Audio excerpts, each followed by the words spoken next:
Is chapter 12 of your promo text, talking a little bit about sponsorship, placement, branded entertainment. I want to start off this video too by throwing an extra mile challenge out there. So if you actually watch this video, just send me an email saying, yes, I watched chapter 12. And if you send that to me, I'll give you 20 extra mile challenge points for going and making sure you're watching these videos and understanding the text as best as you can. So once again, send me an email saying, yes, I watched the slides on chapter 12, get 20 extra mile challenge points. Okay, moving into the chapter, when we're talking a little bit about sponsorship, it's kind of building on this idea of branding and promotion all together in this kind of one integrated marketing communication slash advertising campaign. Lots of things go into it, product placement, something you've probably heard of. You see the or you see the products and the shows or the online posts that are out there as well. So it's definitely a part of that as well. As well as how it actually ties into our communication, our branded communications as well. We had an extra mile challenge exercise on the branded communication with Calico Critters, kind of targeted at kids, and how did that work? So that's a little bit about what we're covered today. So first off, let's talk just of sponsorships in general. In the world of marketing and advertising, sponsorships are a pretty big deal. If you've ever been to, name your event, whatever it may be, you're going to see the things like, made possible by our sponsorship or in partnership with. They're everywhere. They're a part of almost every event that's ever going to happen, for a couple different reasons. First, events want to have the sponsorship because it helps offset cost. So for them to throw a trade show, for them to do a sporting event, for someone to do whatever it may be, even sales promotions where you have to bring in extra staff, it costs the organizer of that event money. So through event sponsorships, it's another profit center for them. It's a way for them to make money, supplement the added cost that they get from that. And manufacturers or kind of companies love it because it's a way to tie their product in with something that may have good feelings. So two things do go hand in hand. Think about, your favorite, football doesn't do this here in the Seahawks, but think about, I don't know if you're a soccer fan, Seattle Sounders. Right across their chest for the last few years, they've been known as, the Xbox. You played at the Xbox pitch. That was their jersey sponsor for a very kind of prominent sporting team here in the Northwest. A little bit of an uproar. They actually, in this last, was it not this last off season, but last off season, a year ago, they switched jersey sponsors from Xbox, Microsoft being kind of the head of that, very Northwest company, to another Northwest company called Zulily. But there was a lot of negative feedback of that as well. Zulily has kind of a reputation, doesn't have the same following, maybe as Xbox with kind of younger generations. Zulily was kind of seen more as a feminine kind of jersey sponsor. So there's a lot of kickback on that. A lot of, guys in particular saying that they refuse to buy a jersey that has Zulily across the front of it. So why did they do it? Well, first off, Zulily did it because lots of exposure, right? They're on the front of a major sporting jersey out there everywhere. That logo's out there. It says, here we're another Northwest company. Why did, the Sounders do it? Well, there's been negative reaction, and we'll talk about negative reaction through the kind of this presentation today. But my guess is they looked at the dollars and cents of it. Like, what was Zulily offering as far as financial compensation? Okay, this made sense to us, so we proceeded with it. There was also kind of this sense that they wanted to keep it local, and that was for another local company. So those two things go together, and between those two, you're trying to build brands. So those two brands are kind of propping each other up. The Sounders propping up Zulily, Zulily propping up the Sounders, right? So there's a partnership that goes along with that as well. You see this there's lots of other things out there. You talk about maybe a race, like a marathon race. A lot of the marathons that are done here in the Northwest are sponsored by Brooks. Once again, there's this local tie-in. Brooks, I think, is up in like Shoreline area up there, but another kind of semi-local company. So they want to kind of give back. Makes sense for them to do. Brooks running shoes, sponsoring races, makes sense. Things go together. That the audiences, the target markets for those two people they match. Like the people that are at a marathon are the same kind of people that are at, that would buy Brooks shoes. So that's kind of an important part of that part going forward. So here's kind of how the book kind of represents it out, that that there's enough media impression. So why would you do it? Because you're getting some sort of goodness out of it. That there's enough positive to outweigh whatever the negatives that are gonna offset that. And a lot of those negatives are the cost associated with it. Maybe stronger brand loyalty. That by doing it, you're actually going to build some additional connections, that you're going to get people to like your brand or know your brand or understand your brand even better than you possibly could through another medium. And targeted consumers. So this is what I just talked about with Brooks, right? Brooks sells running shoes. That you have a marathon, you have a target group of people that want running shoes, running marathons, right? So it's a way for them to actually do a sponsorship where they're talking just to the customers that may buy their product. So those three things go hand in hand to kind of help drive, what may be a good or successful sponsorship in the long run. Another idea on this is product placement. We've all, you've seen this without seeing this. Think about, some of your favorite TV shows. I mean, first off, you may notice a lot that there's kind of the opposite of product placement. Like you've seen things that are kind of blurred out. You have logos, right? So those are trademarks that may be out there that TV show or that commercial can't use for whatever reason. They're blurring it out.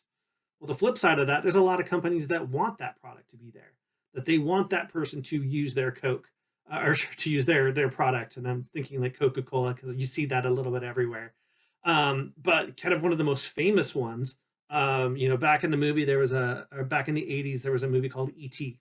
Okay. E.T.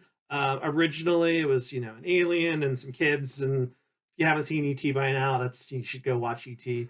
But as part of that, there was the alien, that there was the candy, right? That it was Reese's Pieces, that the alien liked these Reese's Pieces and they shared it back and forth. Well, that movie was actually written for M&Ms. That was supposed to be the candy that was shared between the two. And M&Ms said no, actually, to that. And Reese's Pieces came in, and not only did they come in, they said, we will give you money to put our product in there.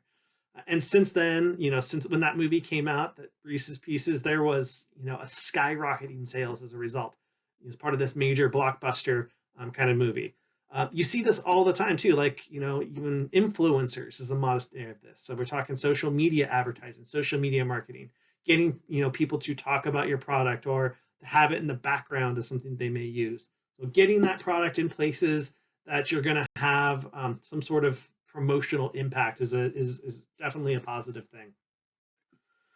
So as far as event sponsorship and the placement process, sponsorships, like some checklist things to look out for. Does the event match who you are, your brand?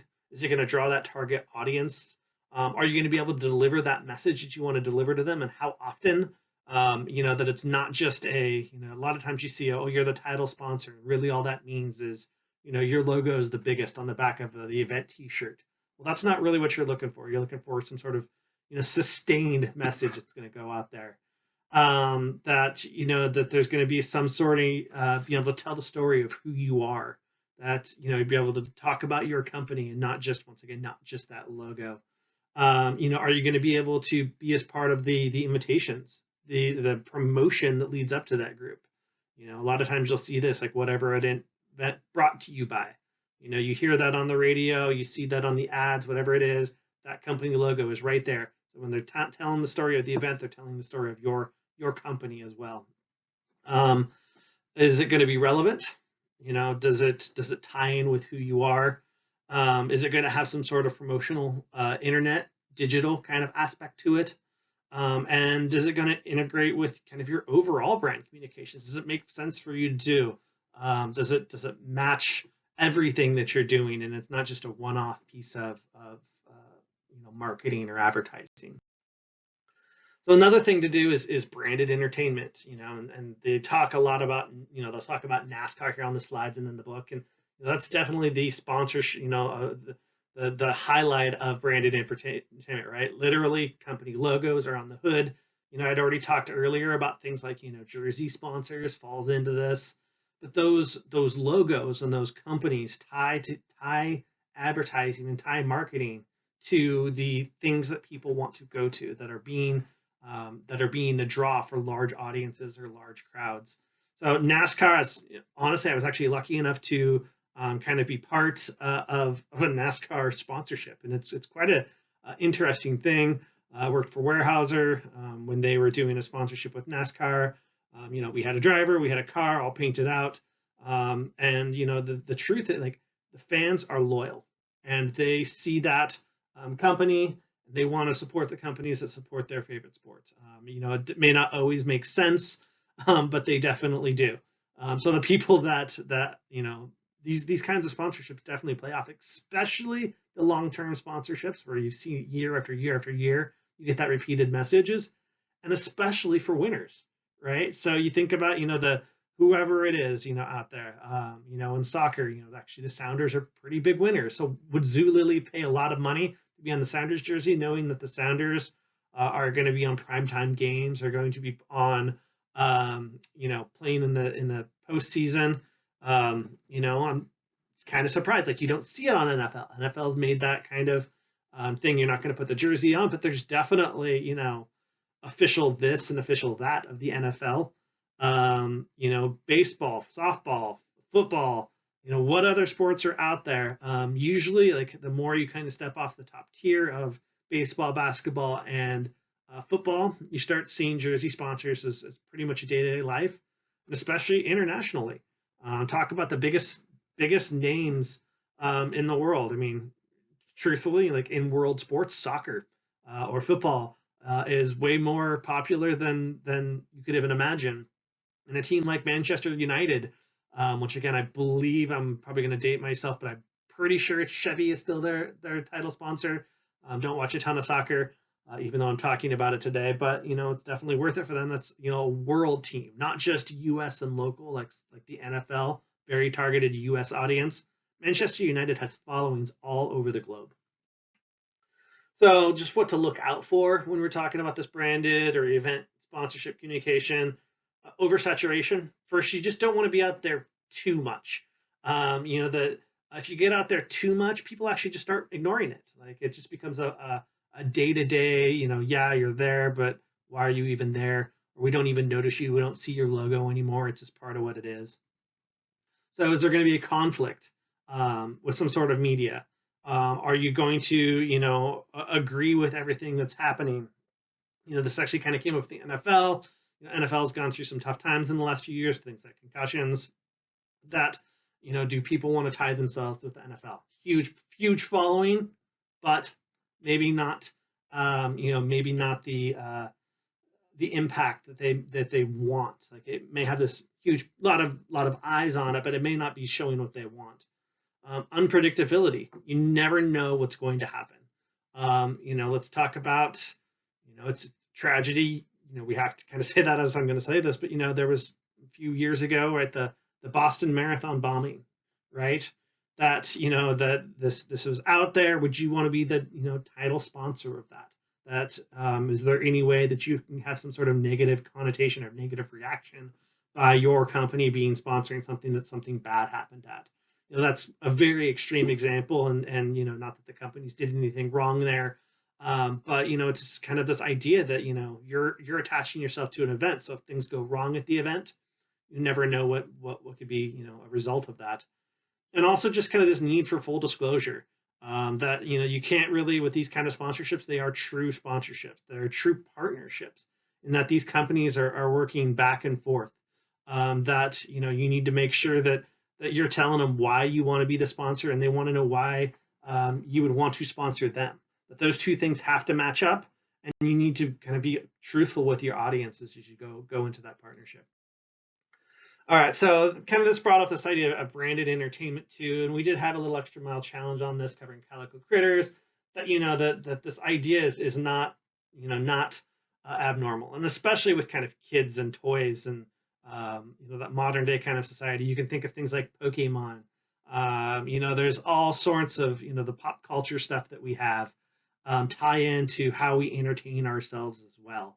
But these two things almost are inseparable anymore, and that if you can get product placement, if you can turn these things into some sort of entertainment that heightens your product, heightens your service, it's even better. You get more run out of what you're doing.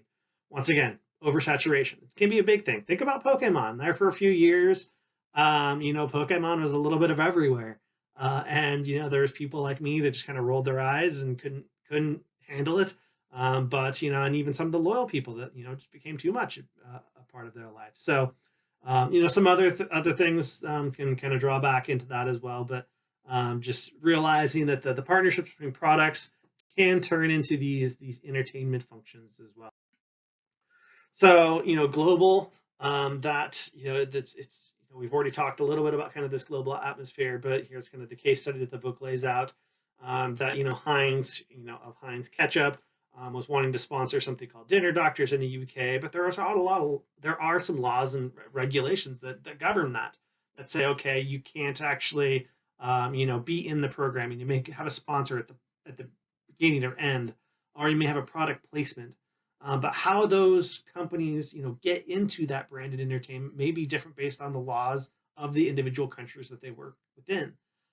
Here in the U.S., we have pretty free reign control over what we want to do with our mass media, but that's not always the same everywhere it is, and we all operate within different medias inside of a global environment. So how you can sponsor things and how your sponsorship can be impacted may vary greatly from country to country that you're in. Finally, just kind of wrapping it up, we're just talking about this integrated marketing communications kind of effort, how everything goes together.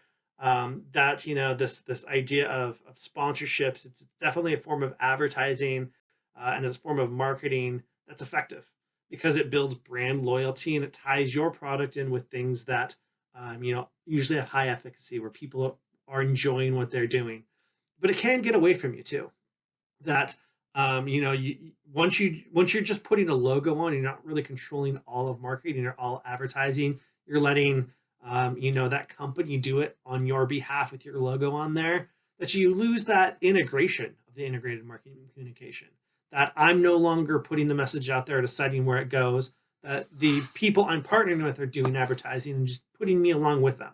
So there's a lot of exposure that can go along with that. And it kind of draws into this thing of accountability and who's going to be making some of those final calls. So if anyone ever gets in a position where you're doing these kinds of sponsorships, very, very detail oriented on the agreements that go into them. Like what can you do, what can you not do with and without approval. So just something to think about in this greater idea of sponsorship and how it fits into integrated marketing communications as a whole.